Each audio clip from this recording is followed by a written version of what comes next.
ہم لوگوں کا دھیان امام کی طرف نہیں ہوتا ہے. ہماری عادت بس یہ ہے کہ ہم اماموں کی ٹانگیں کھینچتے رہتے ہیں. اگر امام موٹا ہو جائے تو لوگ کہتے ہیں بھئی روٹیاں لگ رہی ہیں امام صاحب کو. اگر امام کمزور ہو جائے تو آدمی کہتا ہے سمجھ میں نہیں آ رہا ہے, بندہ جب سے آیا ہے دھلتا ہی جا رہا ہے. اگر امام صاحب تھوڑا صاف ستھرا رہے تو لوگ کہتے ہیں امام کیا ہیرو ہے, ہیرو. اگر امام صاحب تھوڑے میلے کچیلے سست ٹائپ کے ہوں تو لوگ کہتے ہیں اتنا میلا آدمی ہے, اس کے برابر میں بیٹھنے کو طبیعت بھی نہیں کرتی ہے. اب میرے بھائی بتائیے امام کیا کرے گا؟ موٹا ہو جائے تو پریشانی, پتلا ہو جائے تو پریشانی, صاف ستھرا رہے تو پریشانی, میلا کچیلا رہے تو پریشانی. لوگ اماموں کی تنخواہ پہ دھیان نہیں دیتے. امام جتنا آپ کا خیال رکھتا ہے آپ کی بیوی بھی اتنا آپ کا خیال نہیں رکھ سکتی. رات کے 12 بجے آپ مسجد کے امام کو اٹھائیے گا, حضرت بچہ رو رہا ہے دم کر دیجئے. کبھی امام صاحب کھسیاتے نہیں, ناراض نہیں ہوتے. امام صاحب دروازہ کھولتے ہیں, سردی میں وضو کرتے, آپ کے بچے پہ دم کرتے ہیں. اب رات کے 12 بجے ذرا بیوی کو اٹھائیے گا, سر پکڑ کے کہے گی میرے تو نصیب ہی پھوٹ گئے, جب سے اس گھر میں آئی ہوں نہ دن میں آرام ہے نہ رات کو نیند ہے. عجیب عجیب سے حالات ہیں. آپ غور کیجئے, ایک گھر کا خرچہ کم سے کم معمولی 15,000 سے 20-25,000 کے درمیان ہوتا ہے مہینے کا خرچہ. اس مہنگائی کے دور میں معمولی درمیانی خرچہ, اور اگر اس سے زیادہ آپ کریں گے تو اس کی کوئی حد نہیں ہے. کبھی آپ نے دھیان فرمایا, کبھی آپ نے توجہ دی, یہ 3,000 کی تنخواہ ہمارے امام صاحب کی, یہ 4,000 کی تنخواہ ہمارے امام صاحب کی, یہ 5,000 کی تنخواہ ہمارے امام صاحب کی, بہت زیادہ بڑے شہروں میں 10,000 کی تنخواہ ہمارے امام صاحب کی. آپ نے توجہ فرمائی, دھیان دیا کہ امام کا گزارا کیسے ہوتا ہوگا, اس کے بچوں کی دوائیں کہاں سے آتی ہوں گی, اس کے گھر کے اخراجات کہاں سے پورے ہوتے ہوں گے. جو آدمی 15-20 ہزار روپیہ مہینہ کماتا ہے, اگر کوئی بڑا کام آ جائے تو اس کو بھی قرضہ لینے کی ضرورت پڑ جاتی ہے. تو مجھے بتائیے کہ پھر یہ امام جو 4,000-5,000 میں مہینہ بھر 24 گھنٹے کی ڈیوٹی دیتا ہے, اس امام کا گزارا کیسے ہو رہا ہوگا؟ آپ ذرا سوچئے, اس پہ دھیان دیجئے, توجہ فرمائیے. وقت نہیں ہے میرے پاس بات کرنے کا, باتیں بہت زیادہ ہیں. امام لوگوں کے لیے میرے دل میں بڑی محبت ہے, بڑی اہمیت ہے. گاؤں گاؤں بستی بستی جاتا ہوں جلسوں کے حوالے سے, اماموں کے حالات دیکھتا ہوں, میرا دل روتا ہے, آنکھوں میں آنسو آ جاتے ہیں. اماموں کی لوگوں نے وہ حالت بنا دی ہے. ایک آخری بات کہتا ہوں, بات ختم کرتا ہوں. لوگ اماموں پہ بہت زیادہ نکتہ چینی کرتے ہیں. پاجامہ دیکھو امام صاحب کا, آنکھوں کا سرما دیکھو امام صاحب کا, بال دیکھو امام صاحب کے, ٹوپی دیکھو ٹیڑھی ہے ٹیڑھی. امام صاحب آتے ہو تو لوگ کہتے ہیں دھیان دیو, دیکھ لیو, غور کریو امام صاحب سلام کریں گے یا نہیں کریں گے. ارے یہ تیرا غلام تھوڑی ہے, تیری مسجد کا امام ہے. ہونا تو یہ چاہیے تھا کہ میرا امام اگر میرے سامنے سے گزر جائے, میں اگر بیٹھا ہوتا تو ہاتھ باندھ کر کے کھڑا ہو جاتا اور اپنی مسجد کے امام کو میں سلام پیش کرتا. یہ میرا حق تھا, یہ مقتدی ہونے کا حق تھا. ہم اگر ایک ہفتہ بھی مسجد میں نہ جائیں اور اگر امام صاحب پوچھ لیں تو ہم ناراض ہو جاتے ہیں.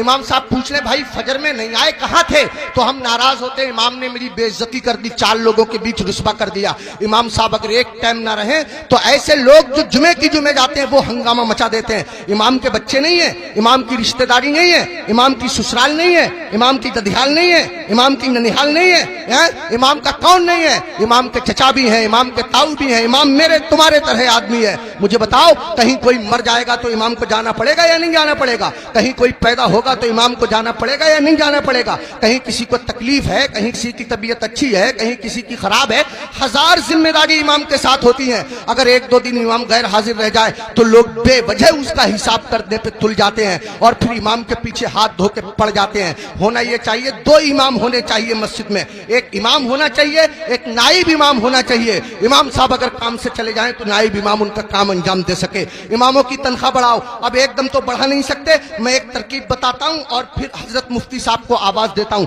ترکیب یہ ہے کہ جب جمعے کے دن امام صاحب خطبہ پڑھتے ہیں, مطلب تقریر کرتے ہیں یا نعت شریف پڑھتے ہیں, مسجد میں جتنے لوگ جاتے ہیں اگر صرف 10 روپے سے امام صاحب کا مسافہ کر دیں گے تو قسم خدا کی آپ کے پاس سے 10 روپے جائیں گے, میری مسجد کے امام صاحب کے پاس ہزاروں روپے اکٹھے ہو جائیں گے. امام صاحب کے بچے کھائیں گے, ان کے دل سے دعا نکلے گی.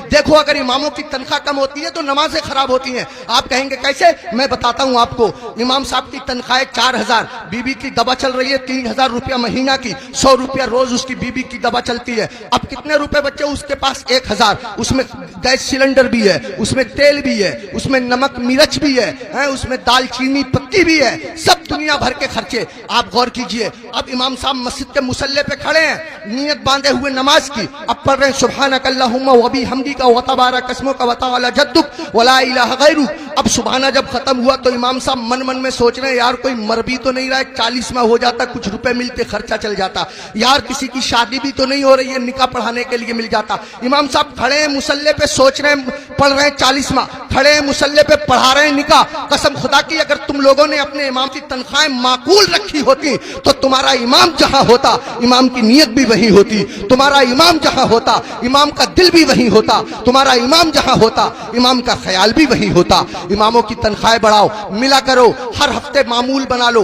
जब तुम कमाते हो, हजारों कमाते हो, मामूल बना लो कि हर महीने मैं इमाम साहब को गौसे आजम की तरफ से 11 रुपए दूंगा, या 1100 रुपए दूंगा, या 500 रुपए दूंगा। महीने में तुमको तनख्वाह मिले 10,000, महीने में तुमको तनख्वाह मिले 15,000, 8,000, 8,000 में से 100 रुपए चुपके से जाओ इमाम साहब से मुसाफा करके आ जाओ। अगर बस्ती में 100 घर हैं, सबके सब 100-100 रुपए से मुसाफा करेंगे, हिसाब जोड़ आप लेना रुपए कितने हो जाएंगे, इमाम साहब का काम हो जाएगा। मैं कहना ये चाहता हूँ, इतना बड़ा इमाम, कभी तुमने सोचा तुम लोग अपने बिस्तर पे सोते रहते हो फजर की नमाज के वक्त, तुम्हारा इमाम तुम्हारी बस्ती की मस्जिद के मुसल्ले पे बैठ के तुम्हारे लिए दुआ कर रहा होता है, या अल्लाह मेरी बस्ती पे करम फरमा, या अल्लाह इस बस्ती पे रहम फरमा, लोगों के कारोबार में बरकत अता फरमा, इज्जत की हिफाजत फरमा, दौलत की हिफाजत फरमा, आबरू की हिफाजत फरमा। और तुम उसी इमाम के पीछे पड़े रहते हो जो तुम्हारे लिए दुआएं करता रहता है। एक आदमी पड़ा रहता था बहुत इमाम के पीछे, एक दिन पकड़ लिया इमाम साहब ने, अबे फजर की नमाज पढ़ी है? बोला बिल्कुल पढ़ी है। इमाम साहब बोले कै रकअतें पढ़ी है? बोला 10। का फजर में 10 हो गए रे? कह रहा चलो 15 मान लो। इमाम साहब बोले 15 होती फजर में? कह रहा चलो 20 मान लो। इमाम साहब बोले पिट जाएगा, दिमाग खराब मत कर। मुंह लटकाया हुआ घर गया, बीवी बोली कैसे मुंह लटकाए फिर रहे हो? कहने लगा रे इमाम साहब ने पकड़ लिया, बोले फजर पढ़ी है? मैंने पढ़ी है। उन्होंने रकअतें पूछ ली, मैंने 10 बताई, 15 बताई, 20 बताई, 25 तक पहुंच गया, मगर इतना है कड़े इमाम है वो भी माने ही नहीं है। तो बीबी कह रही है तुम भी तो पागलों जैसी बातें करो, 4 बता देते 4। तो कह रहा तू तो सच में ही पिटवाने वाले काम कर रही है। जो इमाम जिद्दी इमाम 25 में ना माना वो 4 में कैसे मान जाएगा?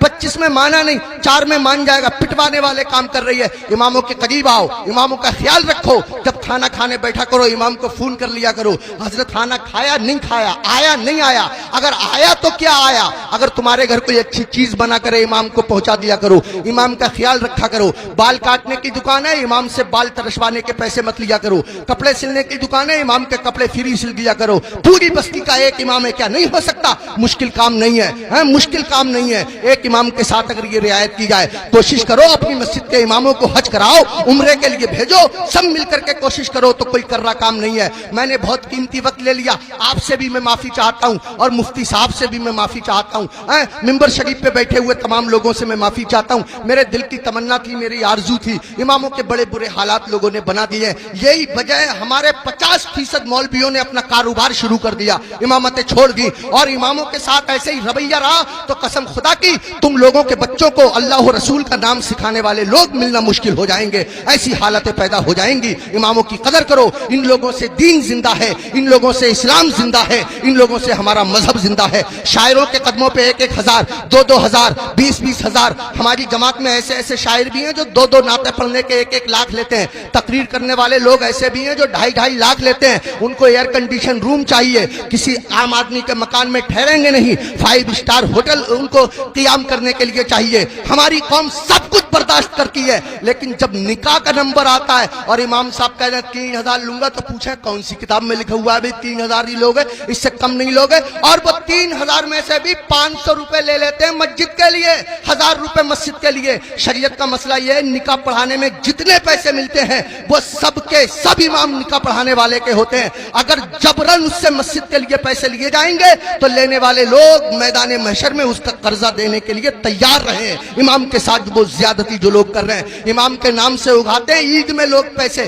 40,000 50,000 इमाम साहब को दे दिए, 7,000 8,000 बाकी बचा लिए। अरे इमाम के नाम से उगा उगाया इमाम को दो, मस्जिद में और काम है उसके नाम से कमाओ, उगाओ, इकट्ठे करो और मस्जिद में लगाओ। बहरहाल अल्लाह ताला माफ फरमाए, कोई भी शाखे तमन्ना हरी नहीं होगी, तेरे बगैर बसर जिंदगी नहीं होगी। जो दूसरों को अंधेरे में देखना चाहे उसी के घर में कभी रोशनी नहीं होगी। मैं ये नहीं कहता कि नात पढ़ने वालों को मत दो, मैं ये नहीं कहता कि तकरीर करने वालों को मत दो। अगर इनको देना बंद कर दोगे तो हम लोगों के बच्चे कैसे पलेंगे? मैं कहता हूं इनको भी दो, मगर इनके साथ साथ अपने इमाम का भी ख्याल रखो। ये तो हफ्ते में एक बार मिलेंगे, साल में एक बार जब जलसा होगा, सुबह को आप मेरा फोन लगाइएगा, 2 बजे तक हम फोन बंद करके सो जाएंगे। आपका इमाम तो तीजे में काम आता है, आपका इमाम तो 10वें में काम आता है, आपका इमाम तो 20वें में काम आता है, आपका इमाम तो 40वें में काम आता है, ये छमाई में बरसी में काम आता है। ये वो इमाम है जो तुम्हारे बाप का निकाह पढ़ाता है, तब आदमी जायज तरीके से पैदा होता है। अगर इसने बाप का निकाह ना पढ़ाया होता तो आदमी दुनिया में पैदा होने के बाद किसी को मुंह दिखाने के काबिल ना रहता। आज मैं इज्जत से खड़ा हुआ हूं, ये मेरे मस्जिद के इमाम साहब की बदौलत है, उन्होंने मेरे बाप का निकाह पढ़ा दिया था।